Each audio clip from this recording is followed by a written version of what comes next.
Hey guys, it's Zach. I'm leaving for Vegas in the morning. I wanted to real quick give you a hype overview over what my talk at DEF CON is going to be about, as well as how it differs from the two things happening at Black Hat. So at Black Hat this year, there's going to be a talk and a tool release. And the thing we all have in common is NTLM, which I'm not going to go into too much depth as to what NTLM is or pass the hash or relaying is. I'm going to assume you're already a pen tester or have some exploit experience. If you don't know this already, in the talks, we'll all go over this in the intro, but I wanted to make this video real quick before I have to get to packing. First off, the talk is going to be given by Christopher and Alva. They're going to be doing a talk and a release of a new tool set for Windows pass the hash for NTLM hashes. With this, they're going to be relaying to new services, such as, from what the talk description says, is MSSQL, Exchange, and I forget the other ones, but those are the two ones that stood out for me that were the brand new ones. So they're going to be releasing some tools to do pass the hash, which typically requires administrative level access to get these hashes already, whether it be of a domain controller or of a server or of a system. It needs administrative access to get these hashes for pass the hash, which is obviously the hash is just a hash of the user's password, right? No challenge response in this world, in pass the hash world. It's just the password hash.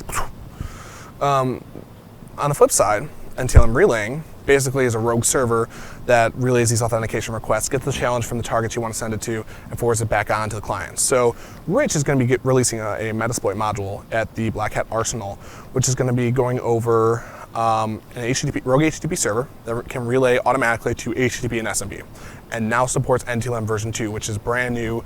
No other relaying module right now, to my knowledge, supports NTLM version 2. There may be one or two that I don't use in a common day, but in Metasploit at least, or commonly accessible, not really any that support NTLM v2 yet.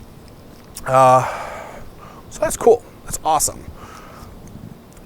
On my side, I'm having a talk to do NTLM relaying as well, which is going to be similar to what Rich is doing, but just a little bit bigger. So basically, first off, my server is going to be a rogue HTTP server as well as a rogue SMB server. No other tool right now has the two of them coming together into the same destination. So it'll take authentication requests over HTTP and SMB and put them into one source of hashes that we can relay on or relay from. Excuse me.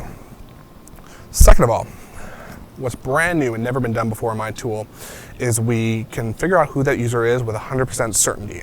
Where the existing tools use cookies or the IP address to figure out who the user is, what my tool now does is authenticate the user using a static challenge, the 112233, so on and so forth, figures out who that user authentication is before it can forward it on to the destinations. Existing tools forward all the authentication requests to one destination because if you're familiar with NTLM, we don't know who that user is until the type 3 message, which is the last and final authentication request. So we don't know, and before that, obviously, we need the server challenge. So we don't know what to send them to if we're figuring out who that user is.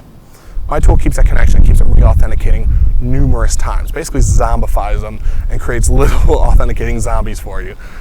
With that, and knowing exactly who they are.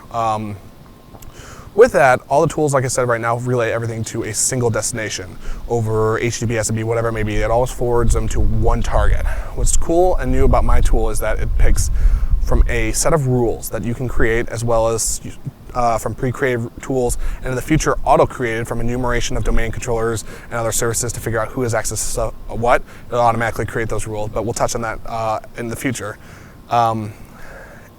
It can authenticate or relay them to your selection of destinations. You basically create a rule saying if you see a user in this group, and you assign users to groups or automatically from enumeration, if you see a user in this group, then access Exchange Web Services on this server and get all their emails, or access the file server and get all their files, or give me access to an SMB client shell.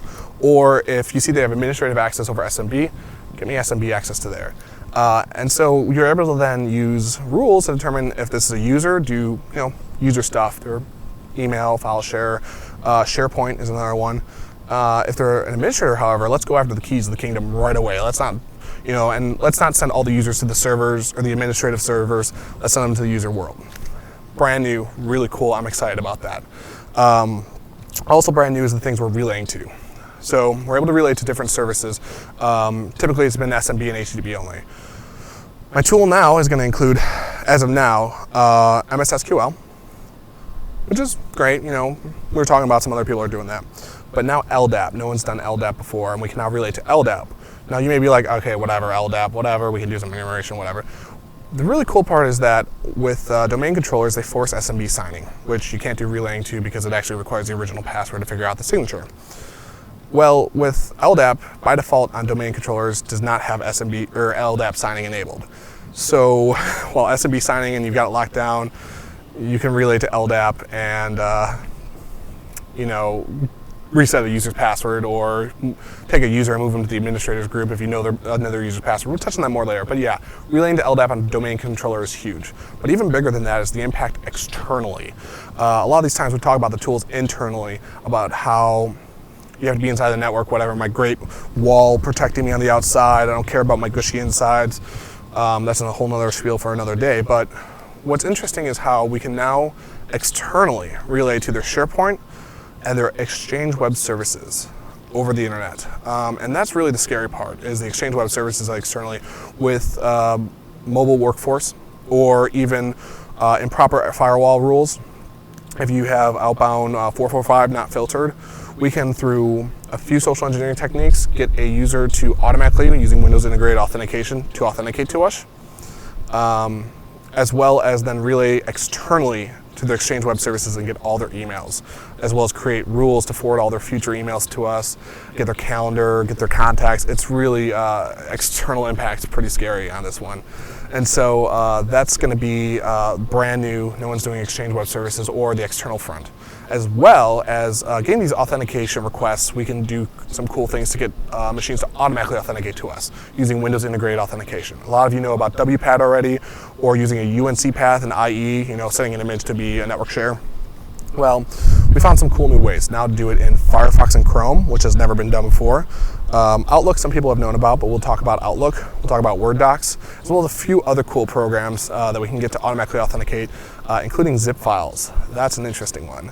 So we'll be talking on how to get these authentication requests once we've got them, where we can send them off to, and the different servers and services we can forward them to. So that's my tool. That's how it's a little different than Christopher and Alva's talk, as well as Rich's talk. Hopefully I explained it well enough. If not, you'll see me at DEF CON. You'll see me at Black Hat, B-Sides, wherever I'll be floating around. Come up to me, say hi, introduce yourself. Don't worry, I don't bite hard. And we'll have a beer. We'll talk about it a little bit more, and then otherwise, hopefully I'll see you guys at my DEF CON talk. If not, catch the video when it's up and posted, and I'll catch you guys later.